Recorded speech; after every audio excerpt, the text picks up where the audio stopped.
저희가 이제 아가서가 끝나고 이제 시편 119편으로 왔습니다.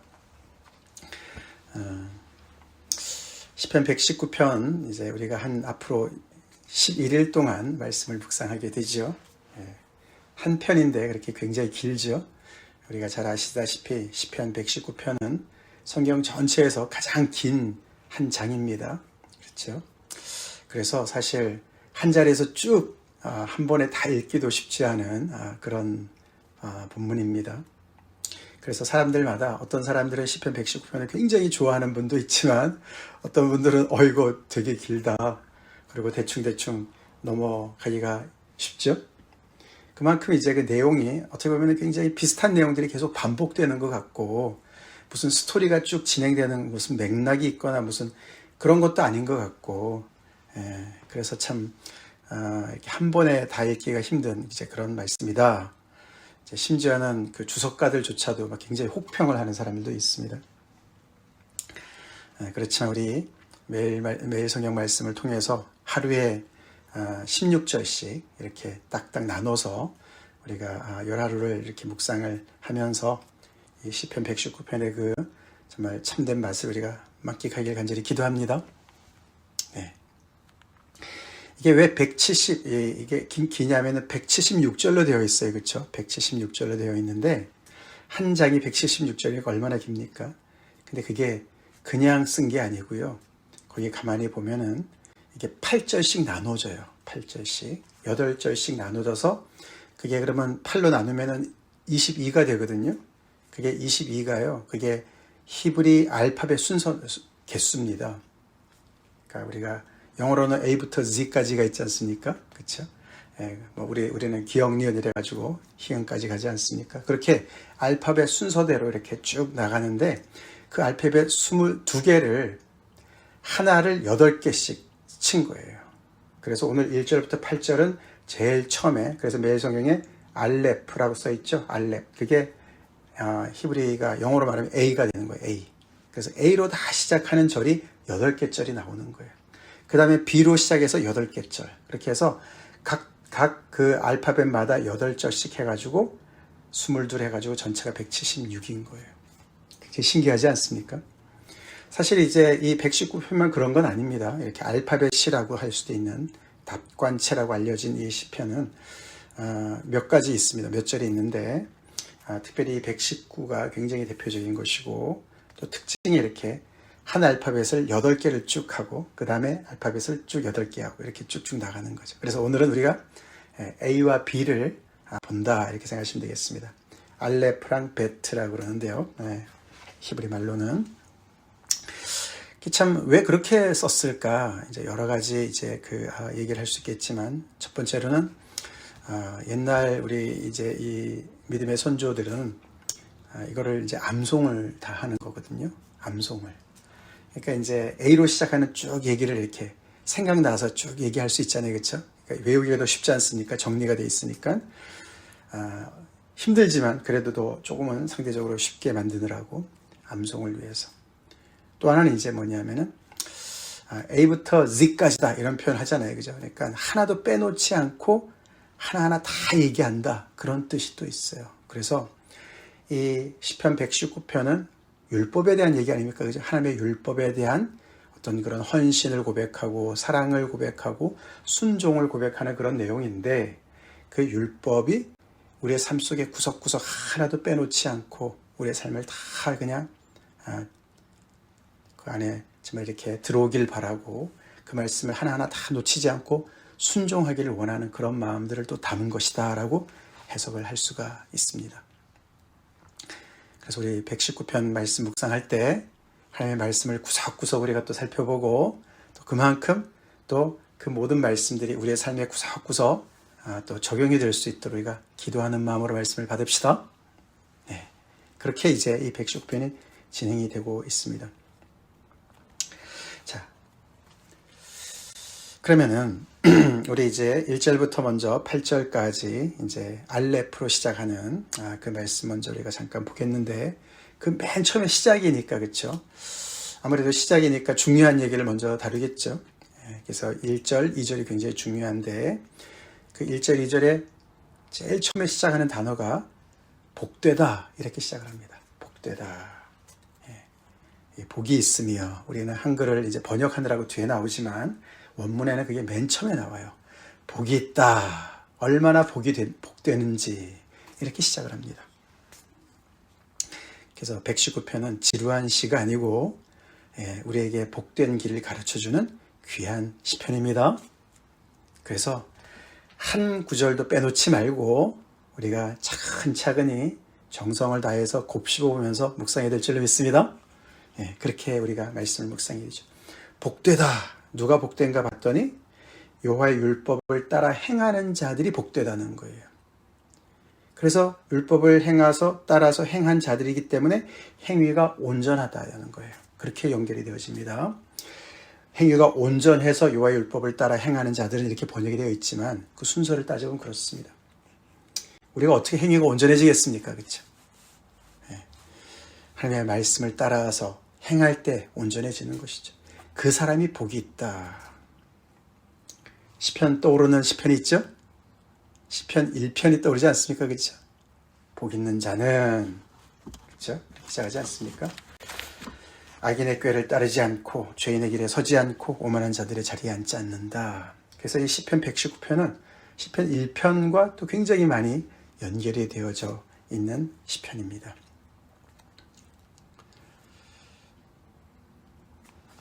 진정한 복된 인생이 뭔가? 천지를 지으시고 우리를 지으신 하나님께서 복된 길을 가르쳐 주시는 것이 진정한 진리인 줄을 믿습니다. 세상에 수많은 사람들이 복을 얘기하고 행복을 얘기하지만 참된 답은 우리의 창조주 되신 하나님께서 알려주시는 것인데 그 말씀이 바로 여호와의 율법을 따라서 행하는, 그래서 행위가 온전해지는 삶을 사는 자가 진정한 복을 누리는 자들이다. 진짜 복 있는 자들이다. 귀담아 들읍시다. 2절은 어떻습니까? 여호와의 증거들을 지키고 전심으로 여호와를 구하는 자는 복이 있도다. 또다시 한번 복이 있다라고 얘기하는데 조금 다른 각도로 얘기하죠. 여호와의 증거들을 지키고, 위에는 여호와의 율법이라 그랬는데 밑에는 여호와의 증거들이라고 얘기를 합니다. 사실 같은 걸 얘기하는 거예요. 율법이라는 것은 하나님의 가르침이죠. 교훈입니다. 백성들이 지켜야 될, 하나님의 자녀들이 지켜야 될, 온 인류가 지켜야 될 하나님의 가르침인데 그거를 율법으로 얘기를 하는데, 그 율법이라는 단어를 그렇게 동의어를 8개, 7개나, 그러니까 율법까지 합해서 8개를 이야기를 합니다. 그래서 거의 매 절마다 여호와의 율법을 나타내는, 율법이든 아니면 거기에 동의어를 나타내는 표현들이 쭉 나옵니다. 그래서 8번이에요. 각 알파벳을 8번 반복하는 이유가 거기에도 있어요. 참 굉장히 이렇게 신경을 많이 썼죠. 어떻게 그런 구조를 가지고서도 이런 시를 쓸 수 있는지 어마어마하지 않습니까? 굉장한 그런 정말 문학적인 기법을, 정말 완성도를 보여주는 그런 정말 아름다운 그런 말씀이죠. 그래서 2절에서는 여호와의 증거들이라고 얘기를 하면서 그것을 지키고 구하는 자가 복되다 이렇게 얘기를 하고 있습니다. 비슷한 얘기입니다. 그렇죠? 그러나 2절에서는 조금 더 깊어졌는데 어떻게 깊어졌습니까? 지키는데 전심으로 지킨다. 그리고 여호와의 증거를, 여호와의 율법을 지키긴 하지만 그것이 여호와를 구하는 것이다 이렇게 연결하지 않습니까? 그렇죠? 아멘이시죠? 그래서 우리가 이 여호와의 율법, 그래서 우리가 이제 구약으로 말하면 모세 오경이 될 수도 있겠고, 좁게 얘기하면 십계명이 될 수도 있겠고, 하나님의 명령 아닙니까? 그렇죠? 그 안에는 이렇게 지켜라 명령도 하시고, 이렇게 안 하면은 정말 벌도 받고 심판도 받고 이런 얘기도 나오지 않습니까? 그래서 굉장히 어떤 이렇게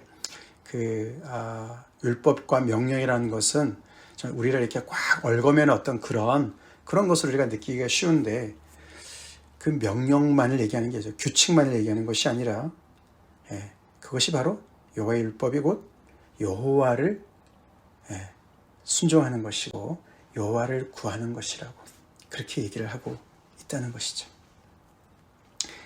여호와의 율법을 여호와와 구분해서 생각해서는 안 되죠. 다시 말해서 하나님께서 왜 이 이스라엘 백성들한테 이 율법을 주셨느냐? 누가 주셨느냐? 무슨 목적으로 주셨느냐. 그게 중요한 거죠. 여호와는 그들을 먼저 구원해내셨죠.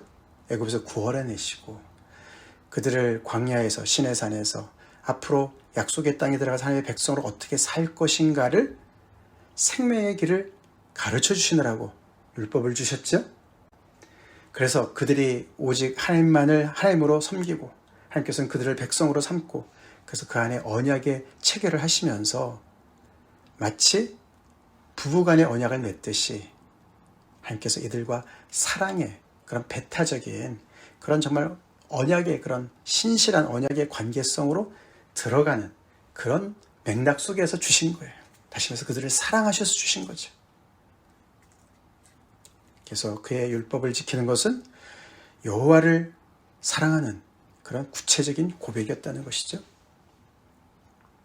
그런 맥락에서 우리가 아가서 막 끝내고 이렇게 시편 119편을 묵상하는 건 굉장히 또 참 좋은 연결입니다.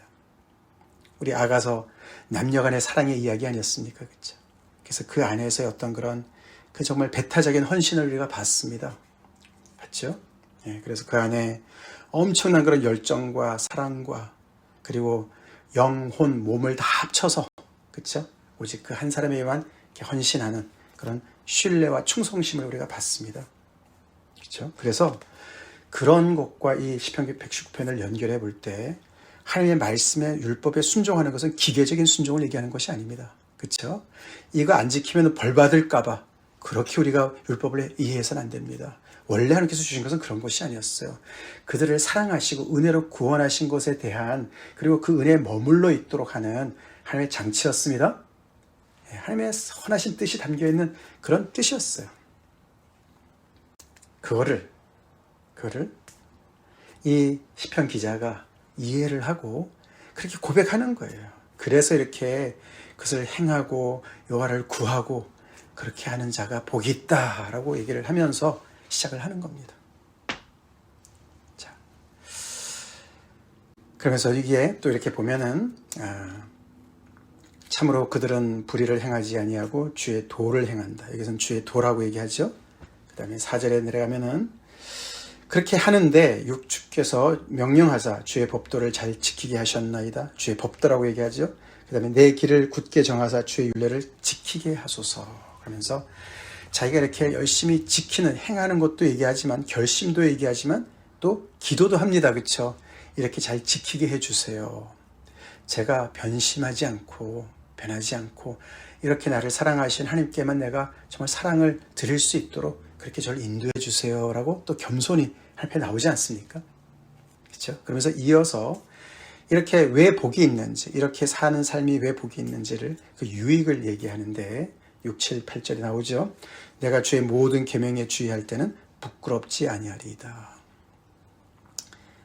그 밑에는 정직한 마음으로 주께 감사하리이다. 그리고 밑에는 나를 아주 버리지 마옵소서 이렇게 얘기를 합니다.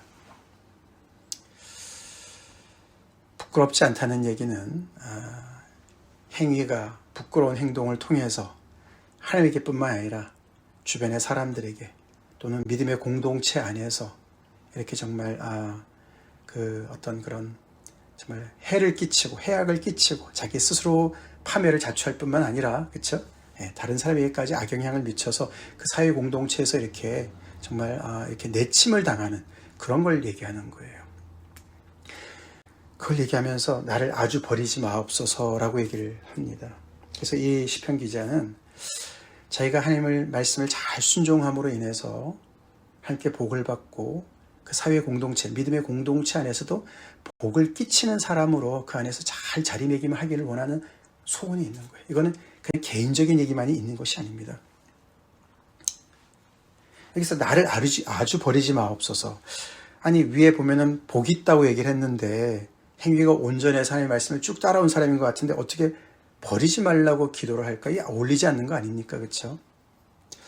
근데 우리가 그 시점에서 생각해 볼게. 이게 시편 119편이 시편 제5권에 들어가 있어요. 아시죠? 시편은 5권으로 나눠져 있잖아요. 그렇죠? 근데 맨 마지막 권에 이 119편이 들어가 있단 말이죠. 이 내용이 앞에 1권, 1편 다음에 2편에 들어갈 수도 있는데 이렇게 뒤에 들어가 있습니다. 근데 이제 성경학자들이 주로 얘기하기는 시편 제4권과 5권이 그 예루살렘이 멸망하고 바벨론 포로 그 시기요, 그 시기 이후를 이렇게 그때 많이 배경으로 쓴 것을 모아놨다고 얘기를 합니다. 그러니까 이게 아주 버리지 말라는 말이 그런 배경과 연결되어지는 것이에요. 어쩌면 이 시편 기자는 지금 현재 바벨론 포로에 잡혀있는 그런 상태일 수도 있고, 돌아왔더라도 굉장히 옛날과는 다른 그런 어려운 상황 속에서 하나님의 회복을 기다리고 있는, 현실은 너무나도 정말 하나님께서 통치하시고 하나님의 말씀에 순종하는 자들이 복을 누린다는 것과 너무나 대조적인 그런 현실 속에서 낙담하고 있는 상황일 수도 있다라고 보게 되는 것이죠. 그래서 나를 버리지 말라 달라, 아주 버리지 말아 달라. 어쩌면 이 사람은 그런 현실이 자기의 죄 때문에 오는 현실은 아닐 수도 있습니다. 그렇죠? 자기 조상들의 죄 때문에 끌려갈 수도 있는 거 아닙니까? 부모들 때문에. 그러니까 주어진 어떤 상황이 너무너무 힘든 상황인 것이에요, 지금. 그래서 그 속에서 그래도 하나님의 말씀을 붙잡고 하나님께서 주신 약속을 붙잡고 하나님께서 이렇게 모든 것을 회복시켜달라는 어떤 그런 소원을 담고 하나님의 그 율법을 향한 사랑을 고백하고 있다고 우리가 전체적으로 이해할 수가 있는 것이죠. 자, 그렇게 이제 알레프가 끝나고 그 다음에 베트가 들어갑니다. 9절. 청년이 무엇으로 그의 행실을 깨끗게 하리까? 주의 말씀만 지킬 따름이니이다. 행실을 깨끗게 하는 데는 하나님의 말씀이 최고다, 그런 뜻이죠. 그죠? 하나님의 말씀밖에 없다. 행실을 깨끗함에 있어서 하나님의 말씀밖에 없다. 아멘이시죠? 그런데 왜 청년한테 얘기를 할까요? 그렇죠? 왜 청년만 해당되는 게 아니지 않습니까? 다 해당되는 얘기일 텐데 왜 굳이 청년을 얘기할까?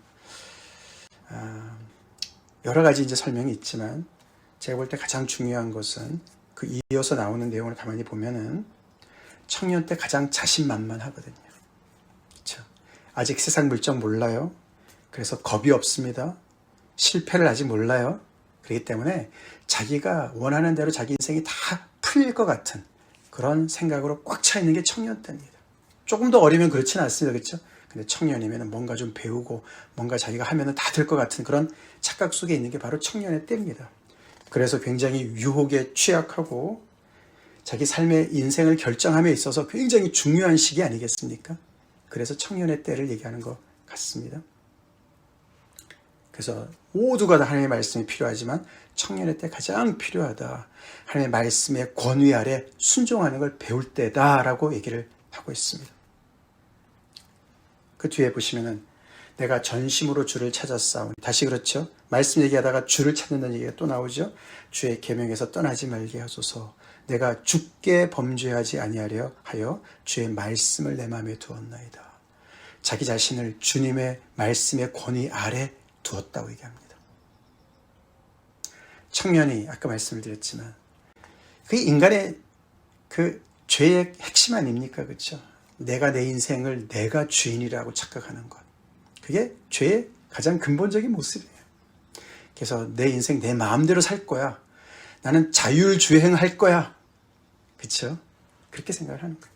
근데 이 청년, 여기 이 시편 기자는 그게 아니고 주께 범죄한다 그렇게 하다가는, 그러니까 그렇게 하지 말고 주의 말씀을 내 마음에 두고 내 전심으로 주를 찾고 내 권위 위에 하나님의 말씀과 주님을 권위로 삼고 내가 그 말씀을 따라서 순종하는 삶을 살겠습니다.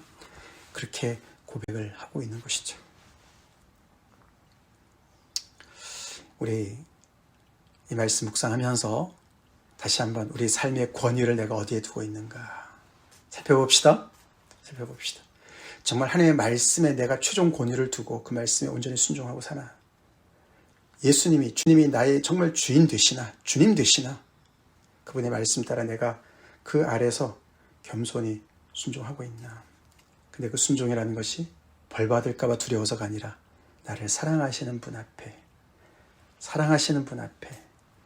드리는 헌신과 충성인가? 사랑인가? 살펴봅시다. 그게 진정한 신앙의 모습이죠. 그래서 계속 여기도 앞에도 2절에도 전심이라고 나오고 10절에도 전심, 11절에 마음 이런 게 나와요. 그냥 기계적인 것이 아니에요. 억지로 하는 것이 아니에요. 그렇죠? 마음으로부터 나오는 그런 그 열정과 헌신으로 말씀을 따라가는 거예요. 왜요? 마음이 통하니까. 그렇죠? 하나님께서 나를 향하신 그 사랑이 통하니까, 그 마음을 내가 아니까 우리가 마치 아가서에서 남녀간의 마음이 통해서 그들의 정말 그 사랑이 무르익듯이 똑같은 표현으로 이렇게 이해가 가능하죠. 근데 그것이 마음에만 머물러 있지 않습니다. 그렇죠? 13절에 보면은 주의 입의 모든 규례들을 나의 입술로 선포하였다. 바깥으로 나옵니다. 그렇죠? 14절에는 즐거워하였다.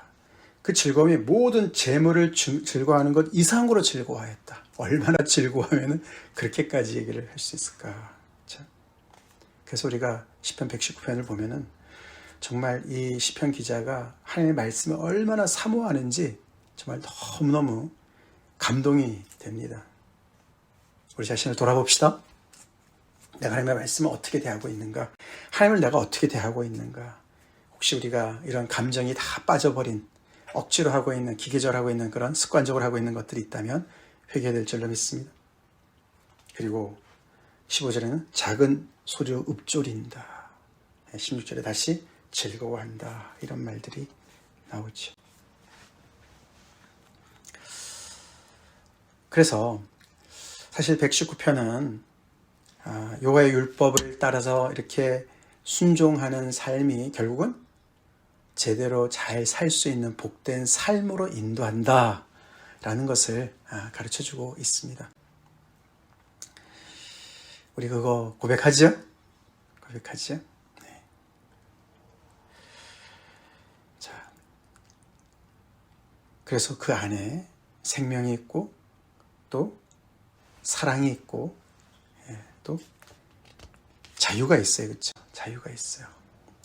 이 율법을 순종한다 이러니까 너무나 이렇게 그냥 얽매이는 것 같은데, 우리가 남녀간의 사랑을 노래한 아가서 안에도 끝이 자유로 끝나지 않았습니까? 기억나시죠?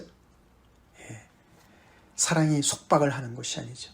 그 안에 엄청난 그런 커밋먼이 있지만 정말 죽음같이 강한 그런 어떤 사랑의 그 앞에, 또 질투 앞에 정말 그 상대방을 향한 그런 정말 전부를 다 내주는 그런 사랑이 있지만 또 그 향기로운 산에서 정말 노루처럼 어린 사슴처럼 뛰어놀게 하는, 뛰라고 하는, 그리로 달려가라고 하는 그런 정말 상대방이 그 안에서의 어떤 그런 정말 그 또 삶을 또 자유롭게 서로가 또 그 사랑을 키워나가는 그런 이야기로 이렇게 오픈 엔딩으로 끝나지 않았습니까?